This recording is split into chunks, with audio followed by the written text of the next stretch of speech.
I really want to get to know you better."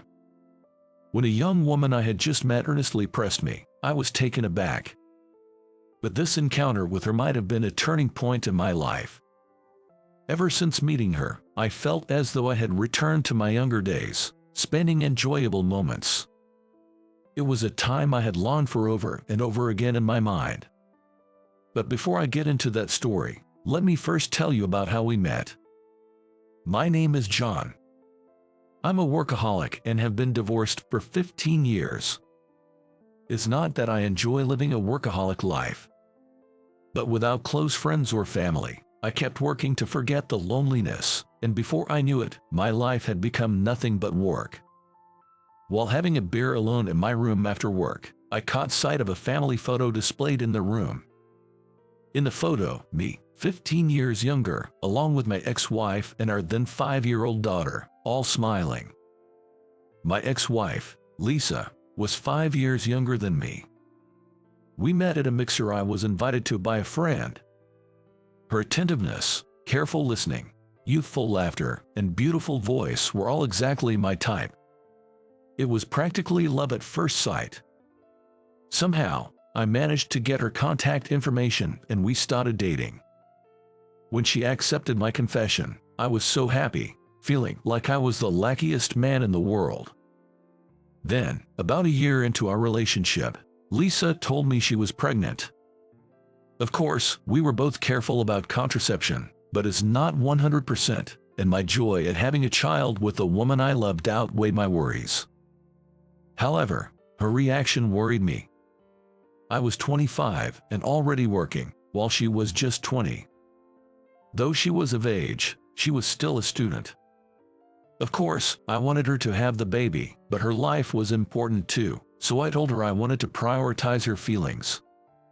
But Lisa, with a full smile, said, "If you're happy, I want to have the baby." If Lisa felt the same way, there was only one thing I needed to do. I went to both our families to ask for marriage and to announce a pregnancy. Lisa being a student, both families strongly opposed it. I repeatedly pleaded with our relatives.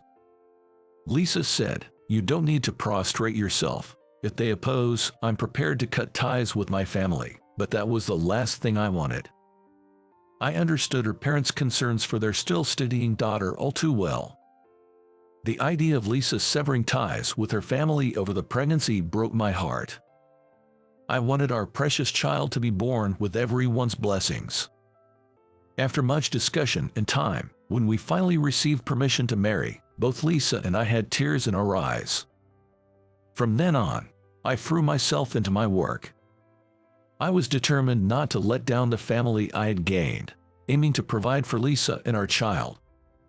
But that was just my own selfishness. Lisa didn't just want me to earn money. She wanted to raise our child together. She wanted to share the joys of our child's growth and face challenges together. But I only realized this after our divorce. Our paths gradually diverged as I focused on work and Lisa wanted to cherish family time, leading to our separation. At the time of our divorce, our daughter, Emily, was only 5. She was eagerly looking forward to starting elementary school, her eyes sparkling at the sight of older kids with their backpacks. When we told her about the divorce, she vehemently opposed it. Though she might not have fully grasped what divorce meant, she understood that it would change our relationship and declared, "If you divorce, I'll never see you again, Dad," crying her heart out. I've been paying child support but hadn't seen my daughter since the divorce. Since the divorce was due to adult circumstances, Lisa and I agreed not to force our daughter to see me unless she wanted to. Of course, I want to see her. But I couldn't disregard my daughter's wishes any further after hurting her with the divorce. My daughter Emily will turn 20 this year. As long as she's doing well, that's all that matters to me. I send a letter to Lisa once a month, coinciding with when I make the child support payment. The letters are filled with trivial matters like is Emily doing well, and has she caught a cold? While I could send messages via phone or email, Lisa once said, I feel that a letter written by someone themselves conveys more emotion than phone calls or emails. I have no intention of starting over. Even from afar, if my wish for Lisa and Emily's happiness gets through, I'd be happy. One day, amidst the monotony of everyday life, I met a woman. She seemed troubled by a man persistently talking to her in the middle of the street, but upon closer inspection, I was astonished, because she bore a striking resemblance to a young Lisa. That's why I intervened between the man and the woman. It's not right to persistently bother a woman who is clearly not interested. People are watching. The man seemed to realize he was being stared at by bystanders and quickly left, relieved that the situation didn't escalate. My relief was short-lived when suddenly, the woman I had helped grabbed my arm tightly and exclaimed, "Come with me." Caught off guard by the sudden request, she then firmly grabbed my arms with both hands and pressed, "I want to know more about you." Her face indeed resembled a young Lisa. I missed my chance to refuse, and she pulled me along into a nearby cafe. An old guy like me with a young woman. I felt uneasy about the suspicious look of the situation. Wondering why she had stopped me, she pulled out a photograph. It was the same family photo I had in my room. "This is you in the photo, right? How do you have this photo?" "It's of me and my family. I am the one in the picture." I stared at her, unable to fully grasp her words.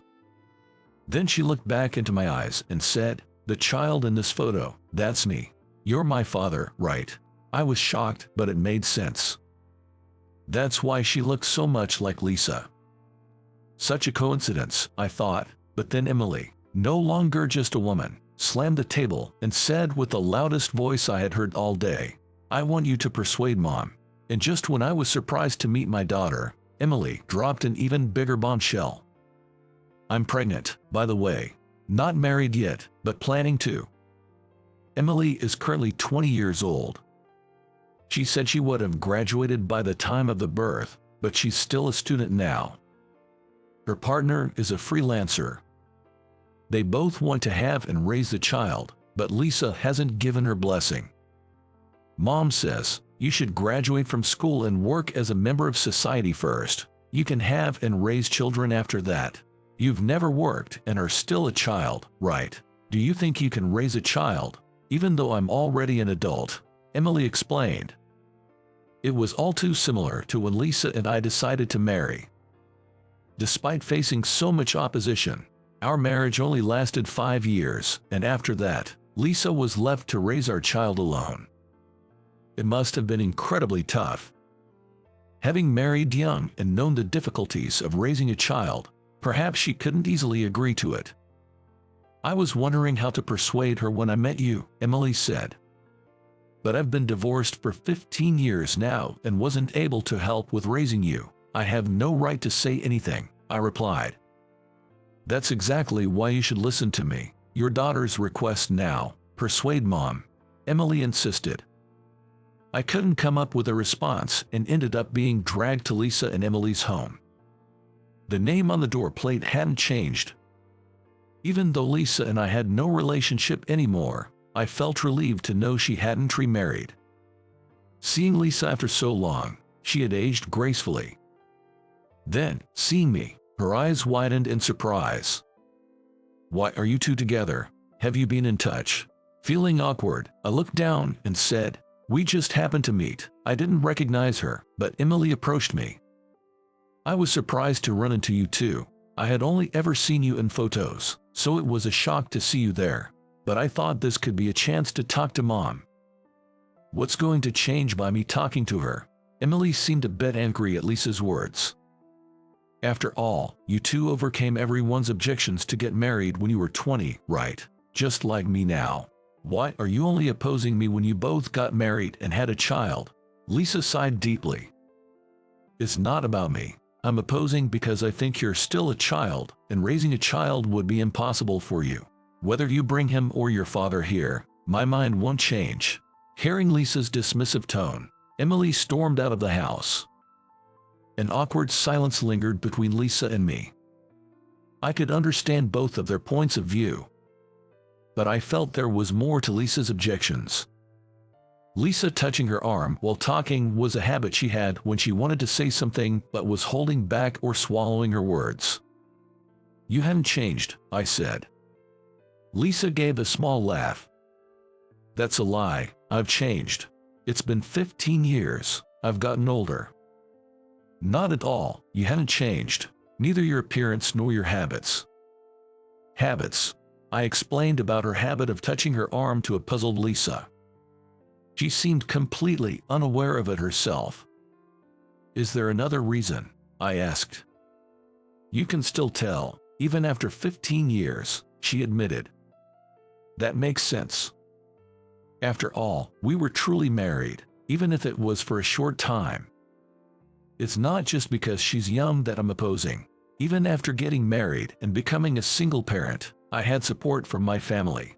Pregnancy, childbirth, working, and raising a child, you need someone to support you." Just as I was about to say that Lisa was there for Emily, she revealed something shocking. "I have breast cancer." "What?" "I haven't told her yet. The surgery should help, but there's a high chance of recurrence. If I'm gone, she'll be alone, right? Raising a child is hard without help, and it'll be hard to rely on the in-laws. And what if she gets divorced? I'm worried if she can manage to work and raise a child without any work experience. I don't know when I'll be gone." So I ended up wishing she would give up on the baby for now, finish school, and build a foundation for living as a working adult. I know it's unfair to the baby, but my daughter is the most important to me. Even knowing her illness, she was worried about Emily's future. Her feelings painfully reached me. "I'm really sorry for making you bear everything alone all this time.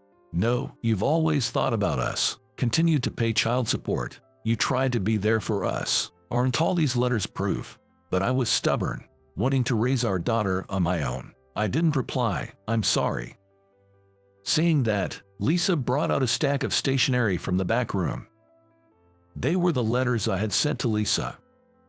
Knowing she had read them warmed my heart. Moreover, the stacks of stationery weren't just mine. There were letters written by Lisa mixed in as well. "These. Did you write these?" Then she replied shyly. "Yeah, actually, I was writing a reply every month, but my pride got in the way, and I couldn't send them. I kept them together with your letters." I read each of her unsent replies. They revealed aspects of Lisa and Emily I didn't know, and I was moved to tears. Lisa, too, was teary-eyed. "I regret that we divorced without really talking. Back then, I was too focused on my own feelings. Even though I knew you were working hard for us, I'm sorry. There's no need for you to apologize. I was the one who neglected family time for work." Now older, I understood what was lacking back then. We talked a lot, as if making up for the past 15 years. About Emily's school, her hobbies, Lisa's part-time job, our parents. It was like we had gone back to our younger days, enjoying a pleasant time together. It was at that moment. Suddenly, the sound of the front door opening rang out, followed by a loud "excuse me for intruding."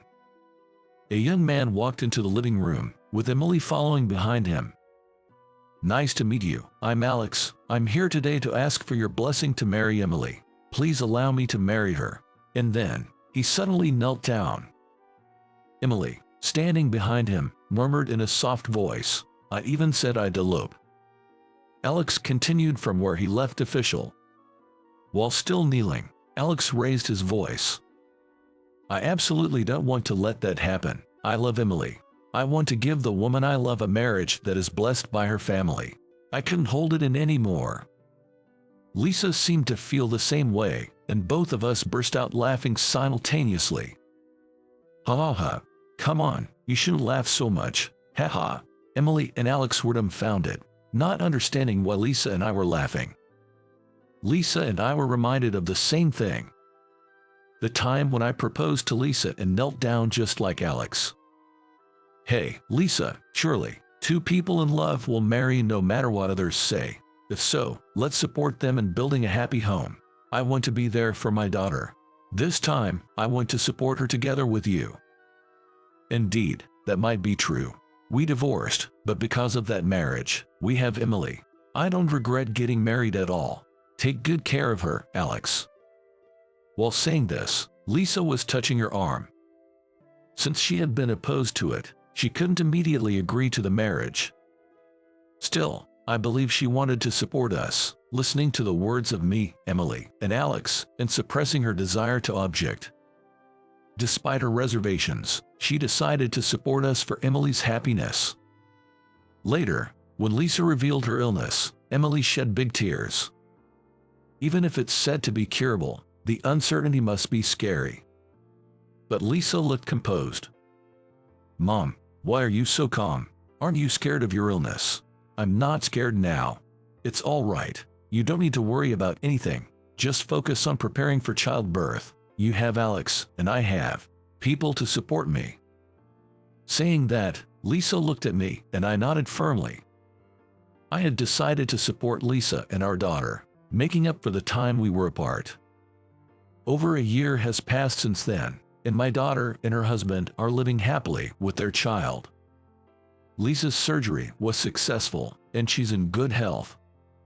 Our relationship isn't that of lovers or a married couple, but something more than friends, partners. I'm comfortable with our current relationship, but I'm starting to think about becoming lovers again. But our lives will continue, and whether we're lovers or remain as partners, we can be together. I want to take my time and talk with Lisa about where our relationship is headed,